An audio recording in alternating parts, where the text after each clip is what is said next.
Bro, in this video, I will tell you exact reason why you are not gaining muscle in gym. The first reason is you are not training hard enough.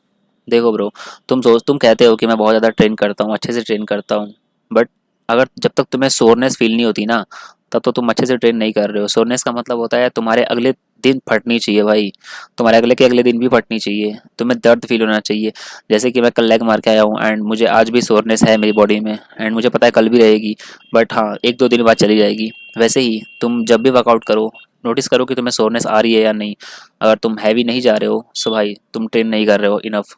तुम्हें training hard करनी पड़ेगी अगर तुम्हें muscle gain करना है एक अच्छी मात्रा में, क्योंकि तुम अगर नॉर्मल 8 रेप्स पे वही 20 किलो के रैप्स मारे जा रहे हो एंड सोच रहे हो कि मैं मसल गेन कर रहा हूँ, सो ब्रो वो अपने लिमिट को लिमिट कर रहे हो। ठीक है, तुम चाहते तो तुम मुझसे ज़्यादा भी कर सकते हो, बट नहीं, तुम ये नहीं कर रहे हो। एंड अगर तुम ये सारी चीज़ें करोगे तो भाई तुम्हारी स्ट्रेंथ कभी नहीं बढ़ेगी, तुम उतने पे ही रहोगे एंड हाँ, तुम्हारी बॉडी बनना शुरू हो जाएगी, बट कोई फ़ायदा नहीं होगा। बट इसलिए इसलिए भाई you have to build an strength in gym. तो तुम्हें अपने जिम में स्ट्रेंथ बनानी है, तो तुम्हें अपना वेट बढ़ाना पड़ेगा, तुम्हें रेप्स बढ़ाने पड़ेंगे, तुम्हें सब कुछ बढ़ाना पड़ेगा भाई, समझ रहे हो। तो ट्रेनिंग को हार्ड करो, बच्चों वाली ट्रेनिंग मत करो भाई। 5-5 किलो के डंबल से कर रहे हो तुम, भाई ज़्यादा उठाओ। अब मैं ईगो लिफ्टिंग की बात नहीं कर रहा, तुम एकदम से भारी पे आ जाओ, नहीं।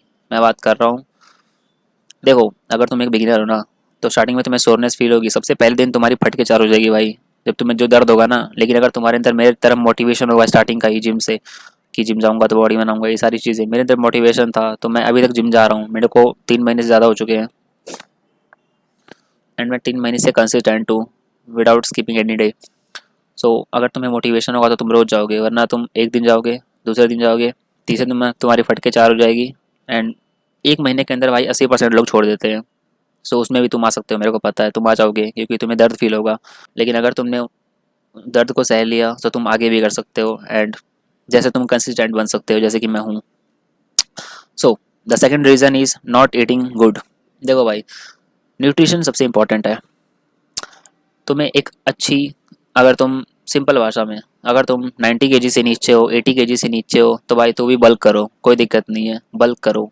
इवन अगर तुम स्किनी फैट भी हो ना भाई, तो भी तुम बल्क करो। बल्क करोगे तो तुम मसल गेन करोगे ज़्यादा मात्रा में। हाँ, फैट बर्न होगा तुम्हारा, बट तुम्हारा ज़्यादातर मसल गेन होगा, क्योंकि तुम अपने डाइट पे ध्यान रखोगे। जब तुम मसल गेन कर लो उसके बाद तुम कटिंग पे आओ, अर्न लंबे कटिंग पे जाओ। लेकिन अगर जो लोग स्किनी हैं शुरू से ही, तो उन्हें ज़्यादा मात्रा में फल बल्किंग करनी चाहिए भाई, सिंपल सी बात है। अगर तुम 80 kg से नीचे हो तो तुम्हें बल्किंग करनी चाहिए। Don't think about cutting, see bro, you should bulk, don't think about cutting. क्योंकि कटिंग पता है कौन करते हैं? जिनके पास बहुत ज़्यादा फैट है। अगर तुम बहुत ज़्यादा फैट हो, तुम्हारी पेट ज़्यादा ही कुछ आगे आ रही है, तो तुम कटिंग कर सकते हो। But if you are an skinny fat guy, simple normal बंदा जो बंदा कुछ नहीं करता है, तो भी भाई तुम बल्क करो। ठीक है, जैसा मैंने बताया कि अगर तुम बल्क करोगे सो तुम मसल भी गेन करोगे एंड बाद में जाके तुम कटिंग करके उसे अच्छे शेप दे सकते हो। तो तुम समझ गए मैं क्या कहना चाहता हूँ। अगर तुम्हें बल्किंग के ऊपर गाइड चाहिए तो मैंने एक वीडियो बना रखी है, तुम देख सकते हो जाके। सो ये दो रीज़न है। सबसे पहले रिकेप कर देता हूँ मैं, why you are not gaining muscle in gym is you are not training hard, and second चीज़, focus on your diet. These two reasons are the exact reason कि तुम सही से जिम में मसल गेन नहीं कर पा रहे हो। सो या मैन, तब तक के लिए take care and stay strong.